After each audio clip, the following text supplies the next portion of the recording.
بسم اللہ الرحمن الرحیم۔ مولانا جمال الدین قاسمی صاحب کی رائے۔ بعض محققین بیان کرتے ہیں کہ داغستان کے علاقے میں کوکاز، جو اہل عرب کے ہاں کاف کے نام سے مشہور ہے، کہ پہاڑوں کے پیچھے دو قبیلے آباد ہیں جنہیں حقوق و معقوق کہا جاتا ہے۔ یہ کاف جو ہے یہی کوہ کاف ہے۔ انہی قبیلوں کو اہل عرب اپنی لغت میں یاجوج و ماجوج کے نام سے موسوم کرتے ہیں، اور یہ لوگوں کے ہاں مشہور و معروف ہیں۔ یہود و نصارہ کی آسمانی کتابوں میں بھی ان کے تذکرے موجود ہیں، اور ان کی نسل پھیلتے پھیلتے روس اور ایشیا کے شمالی اور مشرقی علاقوں کو گنجان کیے ہوئے ہیں۔ اس اقتباس سے درج ذیل نکات سامنے آتے ہیں۔ یاجوج و ماجوج داغستان کے علاقے قفقاز میں آباد ہیں۔ یہی لوگ بڑھتے بڑھتے روس اور شمال و مشرقی ایشیا میں پھیلتے چلے گئے۔ مولانا حفظ الرحمان سیور ہاروی صاحب کی رائے۔ مولانا اپنی مشہور و معروف کتاب قصص القرآن کی تیسری جلد میں اس موضوع کو کچھ اس طرح سے بیان کرتے ہیں کہ بہرحال تاریخ کے اوراق اس کے شاہد ہیں کہ عہد تاریخی کے قبل سے 5ویں صدی مسیح تک اس علاقہ سے جو آج کل منگولیا یا تاتار کہلاتا ہے، اسی قسم کے انسانی طوفان اٹھتے رہے ہیں، اور ان سے ہمسایہ قوم چینی ان کے بڑے دو قبائل کو موگ اور یوچی کہتے رہے ہیں۔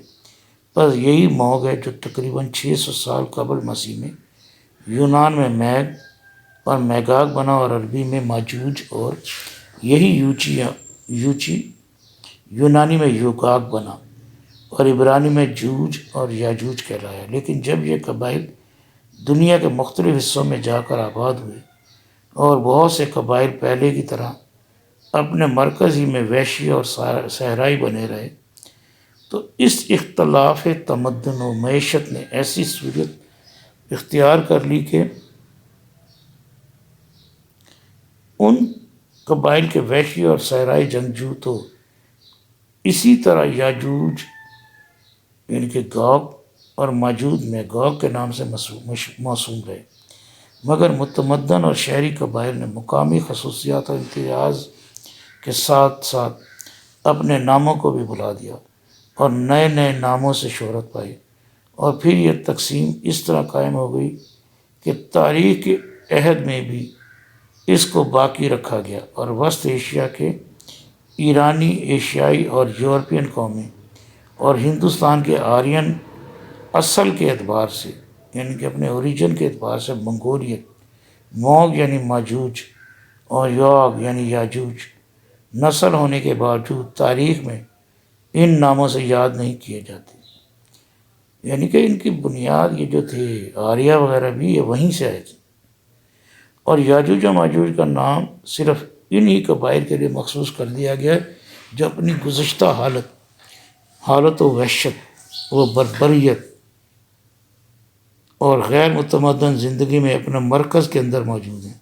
جو قومیں باہر نکل گئیں وہ مہذب ہو گئیں، وہ ان کو ہم ان میں نہیں گنتے، اور مختلف صدیوں میں قتل و غارت اور لوٹ مار کرنے کے لیے اپنی ہم نسل متمدن اقوام پر حملے کرتے رہے ہیں، اور انہی کے وحشیانہ حملوں کی حفاظت کے لیے اور مشرقی طاقت و تاراج سے بچنے کے لیے مختلف اقوام نے مختلف دیواریں اور سدیں قائم کیں، اور انہی میں سے ایک وہ سد ہے جو ذوالقرنین نے ایک قوم کے کہنے پر 2 پہاڑوں کے درمیان لوہے اور تانبے سے ملا کر تیار کی، تاکہ وہ یاجوج و ماجوج کے مشرقی حملوں سے محفوظ ہو جائے۔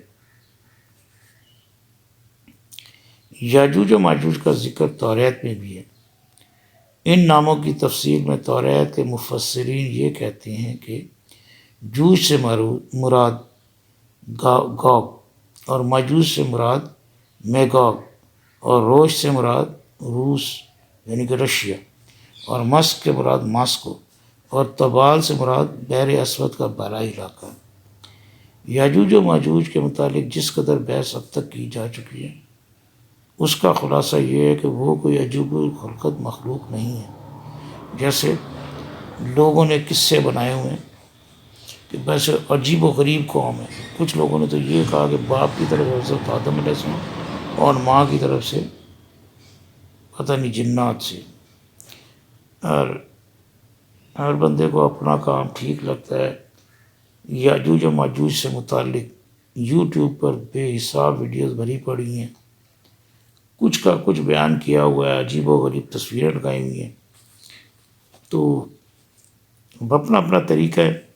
بہرحال بلکہ عجیب الخلقت مخلوق نہیں ہے، بلکہ دنیائے انسانی کی عام آبادی کی طرف وہ بھی حضرت نوح علیہ السلام کی ذریت میں سے ہیں. اور یہ کہ یاجوج و ماجوج منگول اور تاتار ان کے وحشی قبائل کو کہا جاتا رہا ہے جو یورپ اور روس کی اقوام کے منبع و منشا ہیں. یعنی یاجوج و ماجوج بھی اگرچہ منگول اور تاتاری ہیں، مگر پہاڑوں کی دوسری جانب جو تاتاری اور منگول قبائل اپنے مرکز سے ہٹ کر آباد ہو گئے تھے اور متمدن بن گئے تھے. ہم نسل ہونے کے باوجود دونوں میں اس قدر تفاوت ہو گیا ہے کہ ایک دوسرے سے ناآشنا بلکہ حریف بن گئے، اور ایک ظالم کہلائے اور دوسرے مظلوم. اور انہی قبائل نے ذوالقرنین سے سد بنانے کی فرمائش کی.